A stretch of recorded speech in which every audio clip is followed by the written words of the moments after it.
They can hear me, and they can hear you.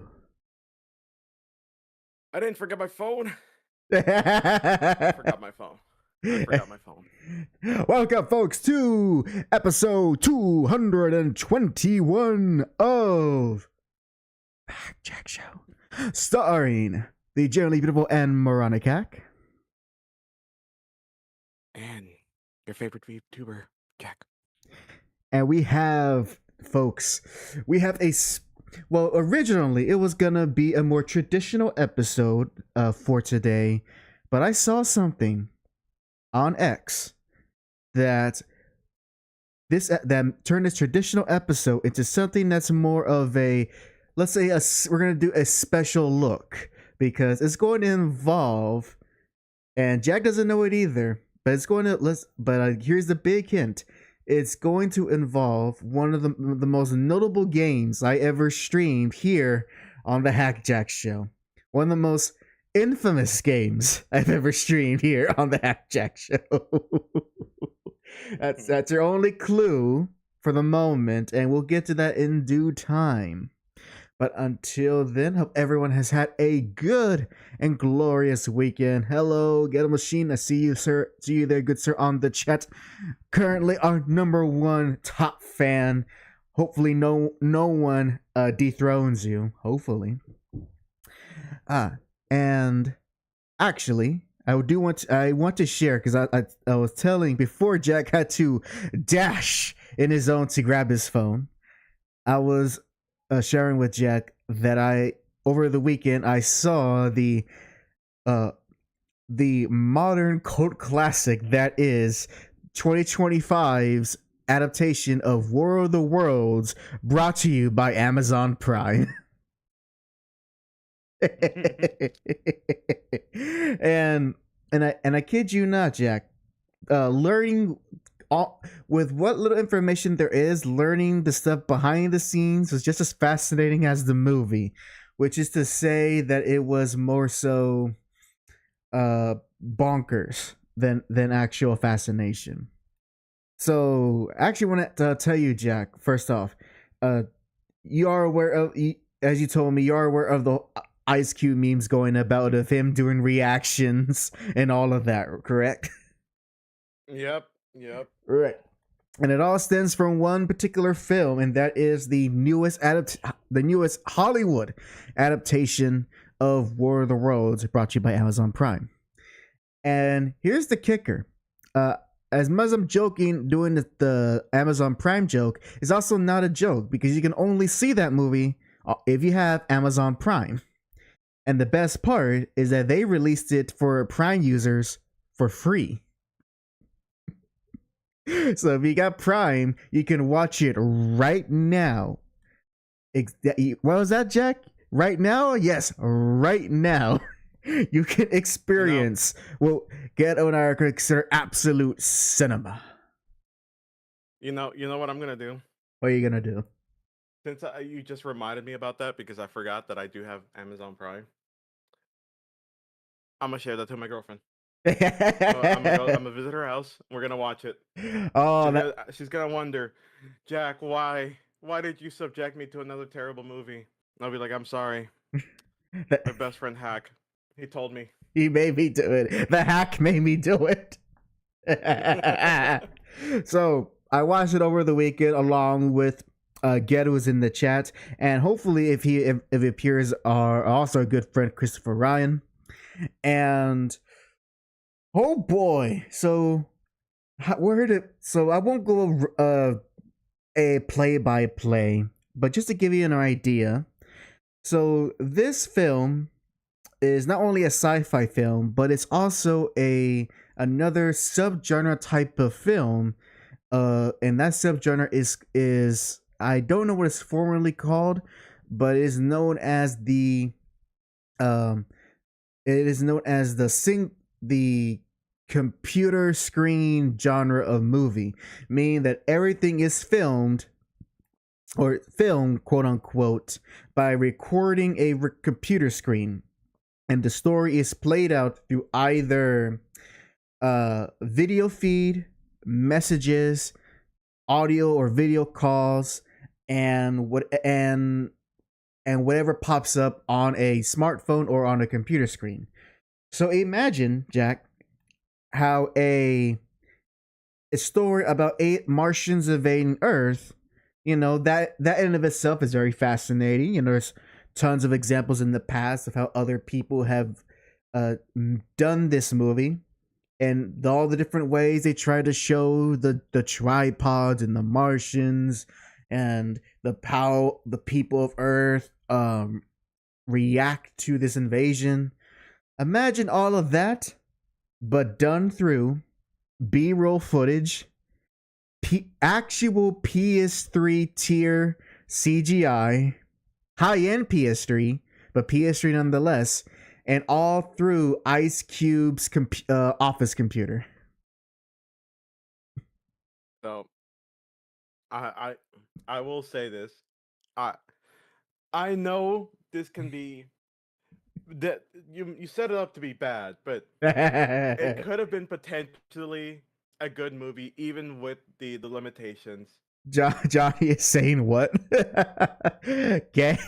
Yeah, because it's possible. It's always possible to make a good movie with these type of limitations.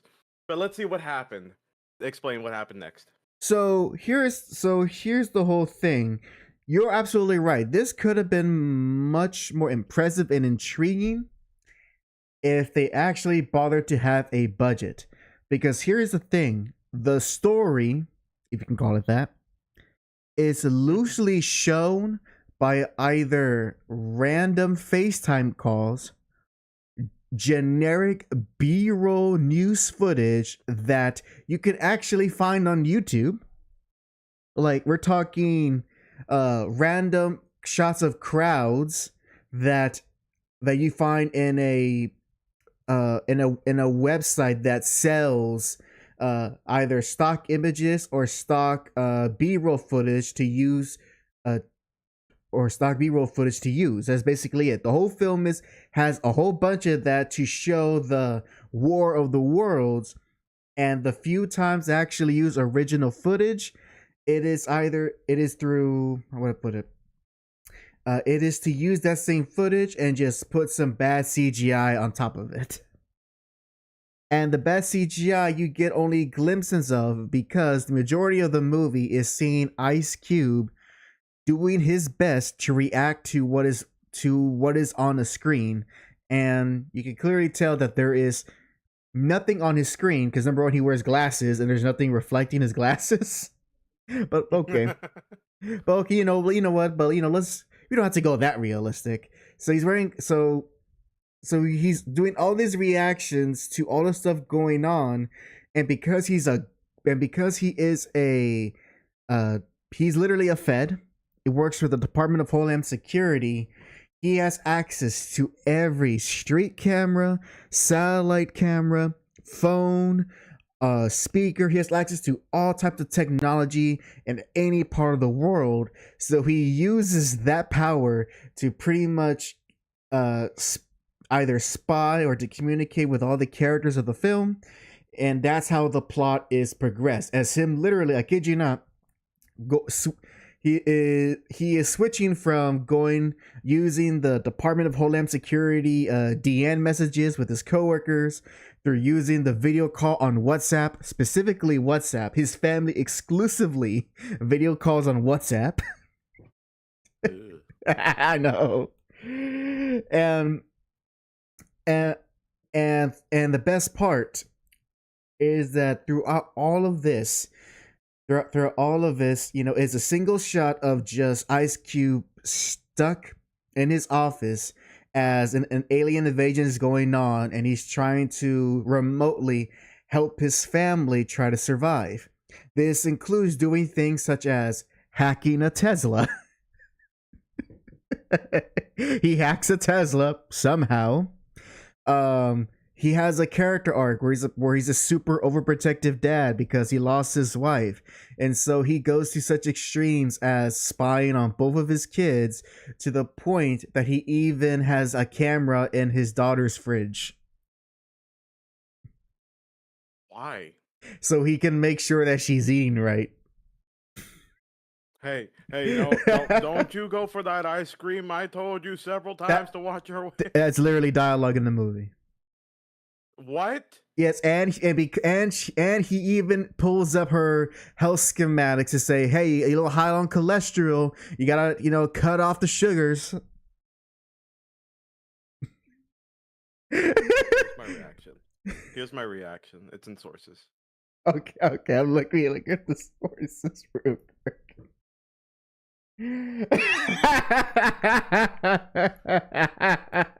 I'll show it real quick to the audience. This is Jack's reaction. Oh, beautiful. Yes. Let's see. Actually, that scene. Oh, I actually do reflections on the glasses. Let's see what was going on in that scene. Actually, it's very hard. Whatever bit you have in your brain is probably actually in the movie. It's actually very hard to. It's actually very hard to know what scene this is, that the image you posted, because as Ghetto was pointing out as he watched the movie, they reuse reactions. What? Yes, there are many moments where they try to subtly reuse reactions for different events of the film. Okay, because I remember seeing a clip. I remember seeing a clip where he thought someone died, and I felt like it was so out of place, his reaction. I wonder if that's the case of why it felt so out of place. If I rewatched it and I paid attention, I could probably find another scene where he does that exact same face. And Ghetto even shared, it's literally a scene where they reuse the same reaction, not even a minute apart. This is a very cheap movie, and surprisingly, there is a few actors I recognize. Obviously, you have Ice Cube. You have the beautiful Eva Longoria. I don't know how she got rubbed in this movie. You have Agent Phil Coulson, who ends up. I'll spoil this because there's whatever. He ends up being somehow an antagonist in the movie, despite the aliens being the actual antagonists. I think Cody from Pointless Hub said it best when he reviewed the film, and that it turns out, even though Ice Cube works for the deep state, there isn't actually a deeper state than the deep state. What in the freaking invincible universe is this? I mean, the ones where Martians exist, of course. Oh, but I think to me, forgot one more actor, and that will be everyone's favorite of Roderick, the actor who played Roderick in the Diary of Wimpy Kid movies. He plays the daughter's boyfriend, and guess what? He has only one shtick, because he's the comic relief, and his whole comedy routine is that he is an Amazon worker. Huh. And the entire time he is wearing his Amazon vest, and every scene he mentions some sort of Amazon product. That is kind of messed up. And you know what's the favorite part? My favorite part of the whole film is that they wrote a scene and they filmed a scene where Amazon saves the day, because through a whole bunch of silly circumstances, Ice Cube needs to get a file to his building to upload to act as a virus for the Martians, because the goal of the Martians is that they literally are trying to suck all the data from the planet. So they are attacking servers all over the world. I am not kidding. That's the goal of the Martians. They want to suck your data. That's very corporate of them. Yes, it is.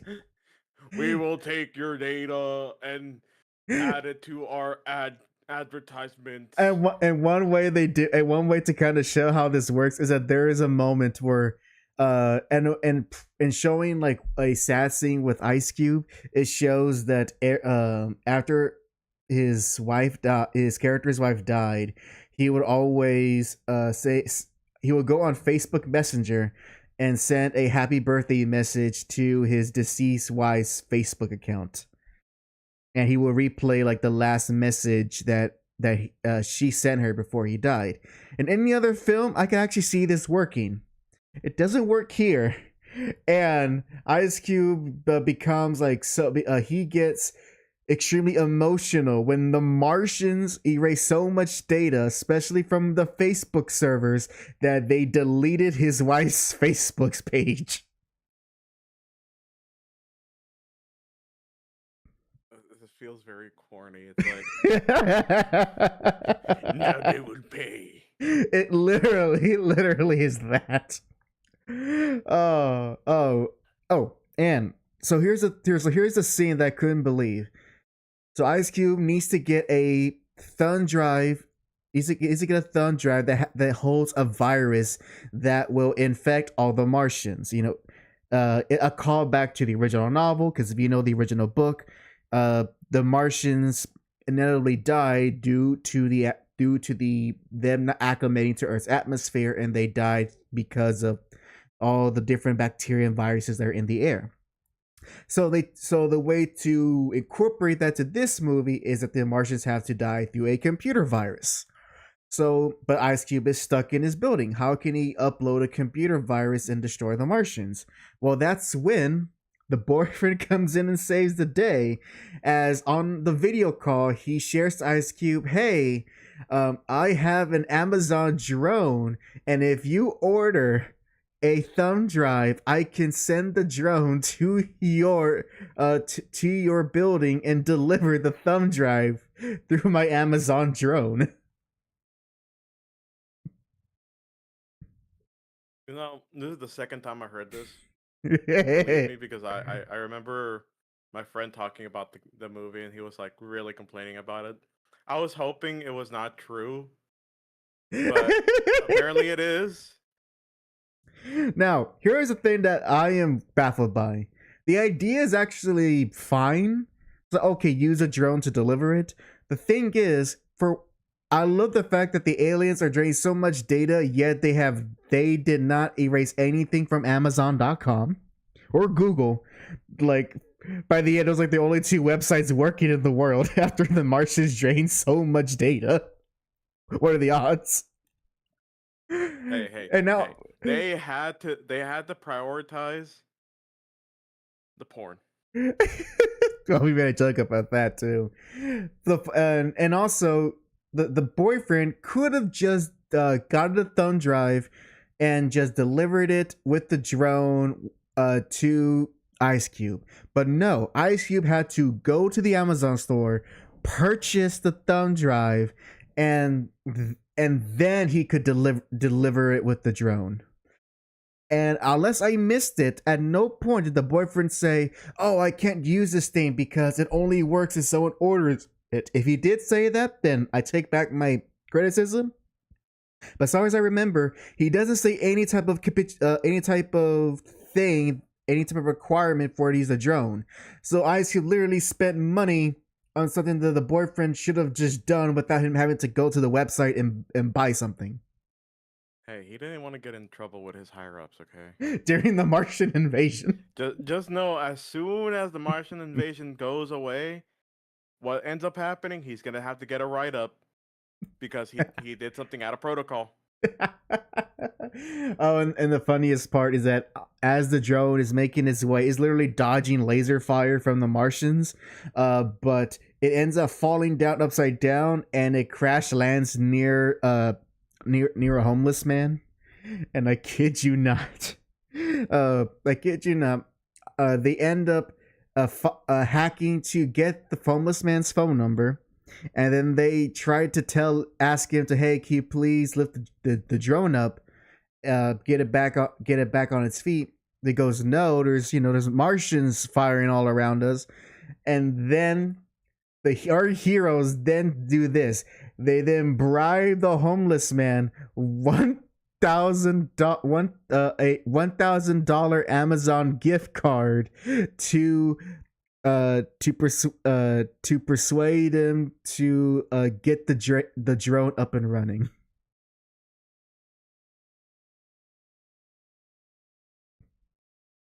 I'm going to quote this this one man on Rotten Tomatoes. I'd only recommend this movie as an alternative to lobotomy. And and I'll end it there. Other crazy stuff happens, but yeah, everything you've heard that about this movie, it is true.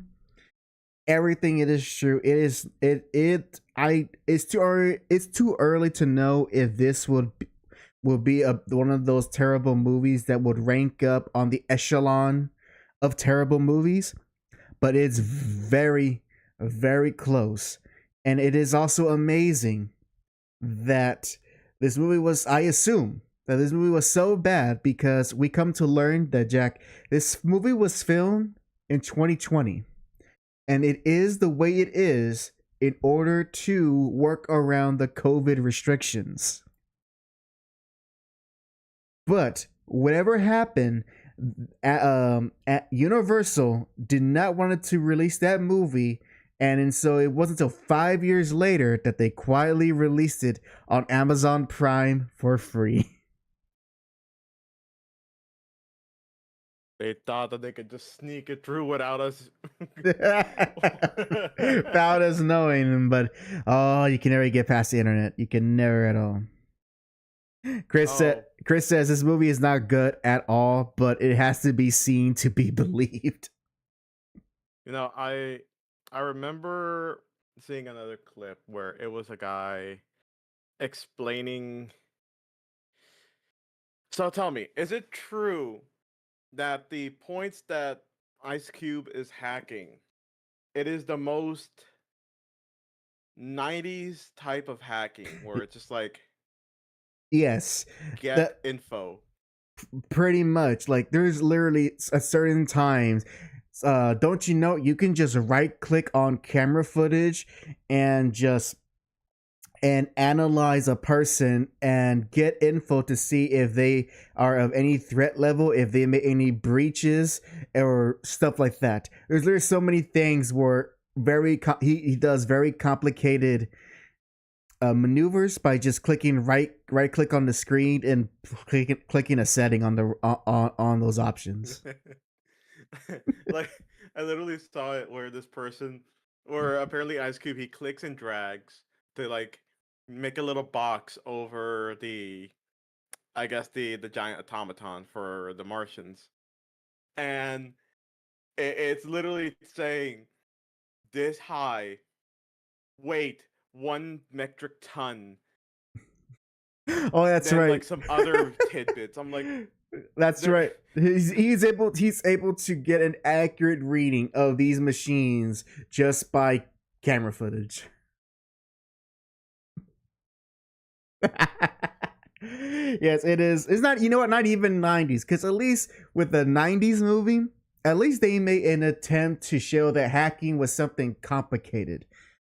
The way they did it for this movie is like, nah, just right click everything. I'm gonna right click on Johnny right now, and I'm gonna hit the scan button, and I'll figure out how many Brazilian bucks he has in his bank account right now. Or better, 100. Well, let me take out that one. Up now, you have 0. No, yep, and I'm gonna take all that Brazilian money and put it into crypto. Yes. He'll appreciate it in a few years. Trust me. With the conversion rate, it equals 1 cent. Worth it. So yeah, you owe it to your girlfriend to annoy her by watching a movie together. It will bring you together as you laugh at this idiotic film. Johnny says, I'm gonna tell her right now. I'm texting her right now. Johnny, so it doesn't matter. Brazilian money isn't worth salt water. That's when you'll be wrong. Salt itself is very valuable. Have you tried to eat food without salt? That's what I thought. Chris, crypto, the super scam. Beautiful. That's beautiful. All right. So that is. Just want to share that with War of the Worlds. I do want to go over one very quick story before we go into the big thing.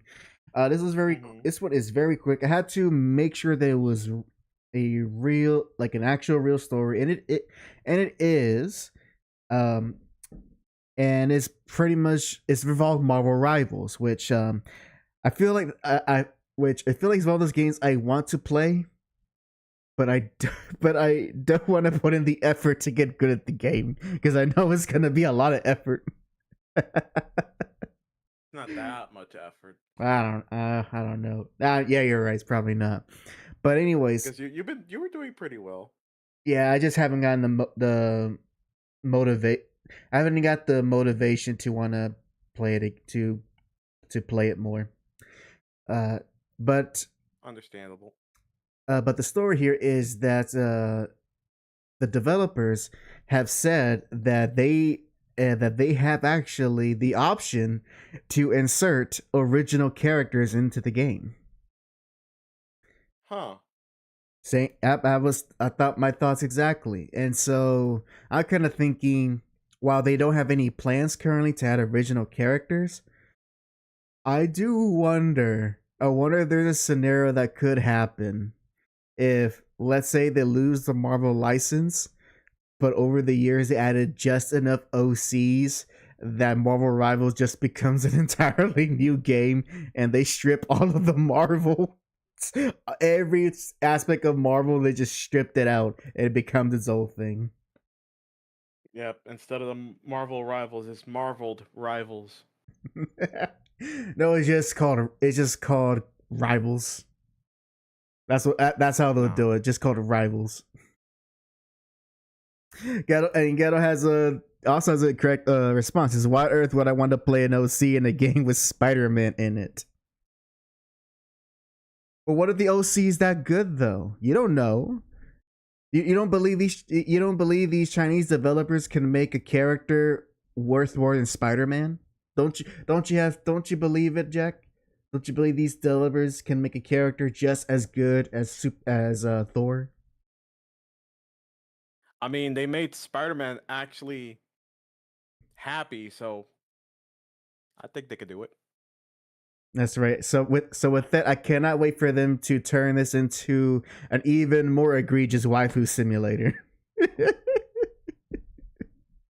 Anyways, that just really comes down to it. Like I said, they have no future plans, but it's just very interesting, and apparently, like, Marvel's okay with it. So it's like, huh? Which I don't know. It's something you don't see. Like, just like imagine there's another Injustice game from the Mortal Kombat people, and they decided to add a completely new character who's not a DC character into the game, into Injustice. You know, it's like that, where it's like, I mean, you can do it, but to quote Jontron, but why? Why would you do that?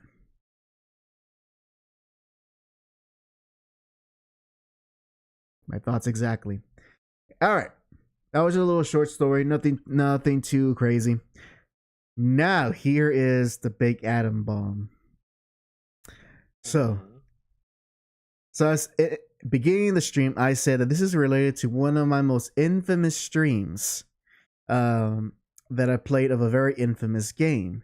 Now, with that clue, Jack, do you have any idea what I could be referring to?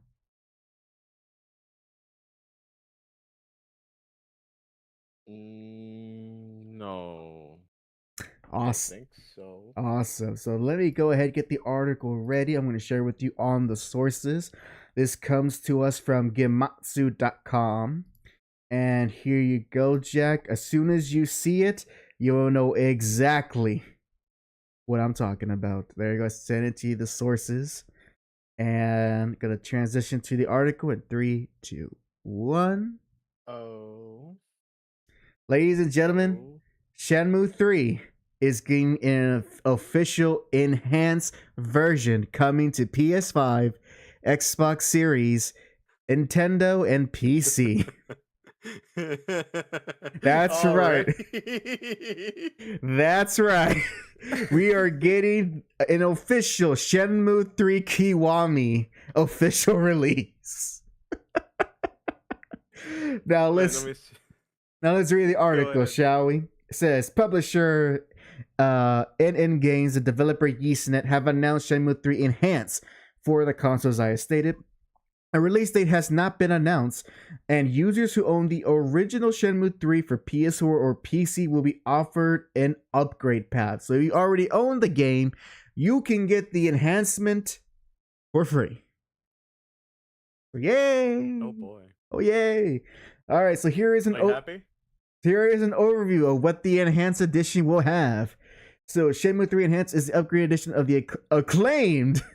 That's a bold adjective to use there. Of the acclaimed adventure that stays true to its roots while adding modern improvements, featuring overhauled visuals, performance boosts, and quality of life updates. I pray this just means that they fixed the game.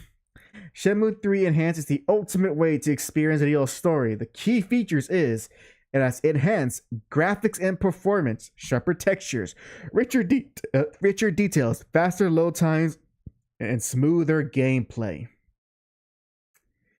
I just hope that this means that they fix the faces on the NPCs. You also have a 4K texture uplift, refined more details, so you now can play the game in 4K. JAC, Shenmue 3 in 4K. Can you believe it? You can't believe it. You can't even imagine it. Can you imagine that game in 4K? You can't. It's impossible. Stop it. What are you doing? I can't because I can at least be able to play. It will also have DLSS and FSR support, high quality upscaling without sacrificing performance. That's right. No, there will be, we guarantee, the Enhanced Edition will not have screen tear. I hope. Increase NPC density. The city village Niawu will feel more alive with more characters. There will be more NPCs littering the streets. Because that's what the game needed, more NPCs. Yep. We have a classic camera mode. This was actually kind of cool.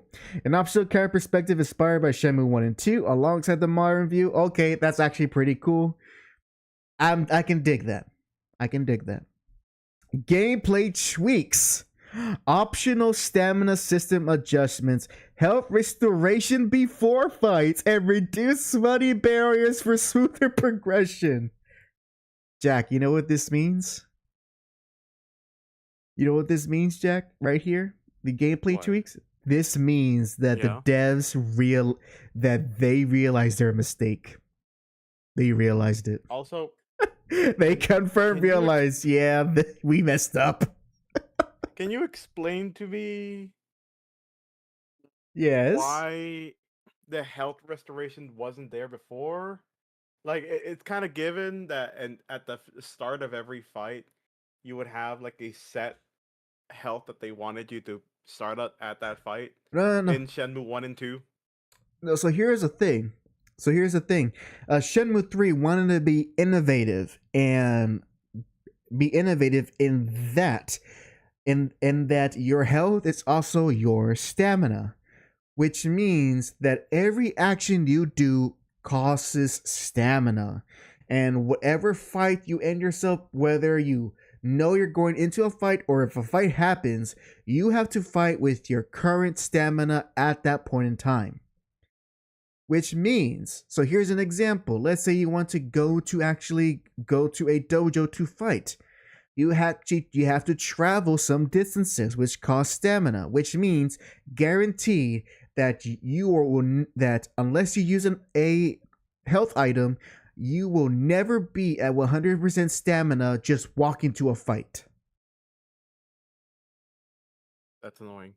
Yes, very much so. So I hope that with the health restoration before fights, it will be like the old games, which means that you start off with 100% health with every fight, and doesn't matter if it's one fight and then into a cutscene into the next one. Or I won't go that far. But basically, every fight you start, that it actually starts with full health instead of whatever your current stamina is. And with the optional stamina system adjustments, I don't know what that could mean. My hope is that they just get rid of it, because all it does is just slow down the pace of the game, because you are constantly having to spend your own money to have health items to restore stamina, because again, walking depletes stamina and running depletes a lot of stamina. Training depletes stamina. So even trying to get more stamina depletes stamina. What about working? Yes, everything. Wow. Oh no, I don't have enough stamina, but I also don't have enough money. Let me go to work. Well, all the stamina I used up is already into the work. Yep, and if you're in that situation, the game would pity you and give you three, basically was amount to like 30% of 30% of free stamina.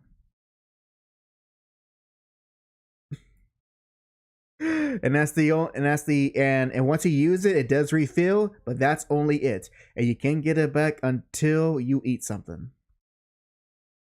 You see, this is why I never bought the game, even on that discount, because I remember there was like a discount for like $5, and I'm like still like nope, nope, not buying it. Continuing on, improve interactions, cutscene and conversation skip options, expanded QuickTime event timing window for more accessible gameplay. So I don't know how this will come into play, because as far as the cutscenes, I mean, because it was it was my first time playing, I did watch them. Maybe it's just for people who want to play it again for whatever reason, and maybe they couldn't skip it. So I'm guessing that could be it. Menu and user experience enhancement, streamlined navigation, helpful purchase alerts. Okay, yeah, this is actually necessary, because the way they have your menu organized with your items and so forth, it's a mess. It's very hard to know what and where what you are doing until you until you do figure it out. So the menu is very not intuitive, and you have to actually kind of mess with it to learn how the various menu works, which is idiotic. So thank God. And lastly, optionality first. All major changes can be toggled to preserve the original experience for your purists.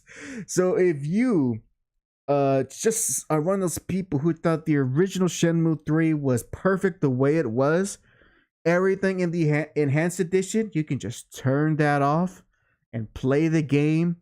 Play the original experience. So there you go. You can turn all this off. All the gameplay tweaks, the improvements, the enhancements.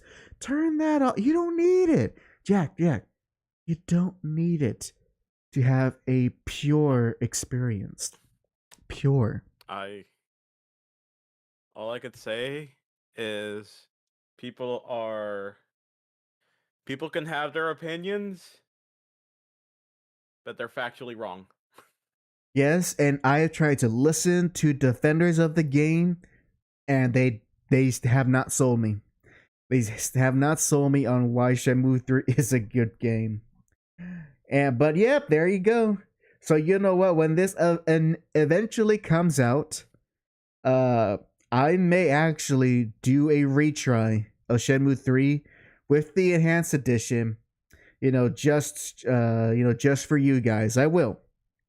I will do that, because I actually do want to see if they genuinely improve the game, because there is a game deep beneath the messy code and just poor design. There is a game struggling to say I am worth playing, but oh man. So Time to add Shenmue 3 to my wish list and see when I can get it on a better sale than 40% off. Oh, you know what you could have, what it could have been? You could have done, if you had a PS4, you could just probably buy a very cheap PS4 copy. Alright, so we read all the comments here. So I wasn't reading as I was reading the article. Let's see. Ghetto says, I wonder if this is part of Sega's plan to revitalize old IPs. Oh no. if you notice, it's like this is not even something Sega is has even announced themselves as a different company. Sega is kind of like a Bayonetta situation. Sega owns Shenmue 1 and 2, but Yu Suzuki's company YeastNet, they own Shenmue 3, and they can do all the stuff for Shenmue 3 because they'll whatever agreement they have with Sega to use the characters. In the same way that Sega only owns Bayonetta 1 and Nintendo owns Bayonetta 2 and 3. Similar situation, although the exact details are a lot more messy because of the whatever is the legal mumbo jumbo. Chris says, now with 22 new cutscenes that finish the effing story. Oh no, I doubt this will finish the story. If anything, I bet you this is done so that there can be revitalized interest in a Shenmue 4, because that was one of the big just slap in the face things about Shenmue 3 was that, like Shenmue 2, it ended on a cliffhanger, and because of how admittedly successful the Kickstarter campaign was and the amount of love and support, Yu Suzuki assumed that Shenmue 3 would be good enough that people will be clamoring for a Shenmue 4. Seeing that there's now an official enhanced edition of Shenmue 3, he probably learned a big lesson that day.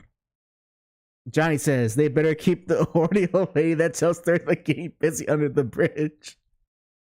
Oh, they will. And you know what? It says there's gonna be more NPCs. We're probably gonna have a lot more people telling stories about bridges and what they do over and under them. You catch my drift? And Chris jokes also featuring Dante from the Devil May Cry series. Oh, I wish. Gallo says Shenmue 3. Sorry about that edition. Hey Chris, last call. He says this. He goes, this ain't Yakuza 0 Director's Cut Redux coming to a 90% on Steam sale near you. So I do want to have my final thoughts.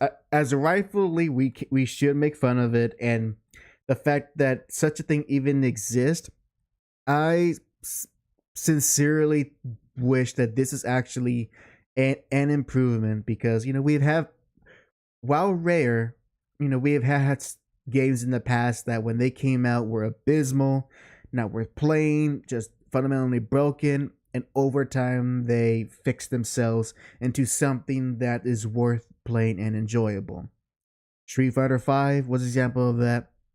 No Man's Sky is a famous example of that. And various other games that I can't think of at the moment.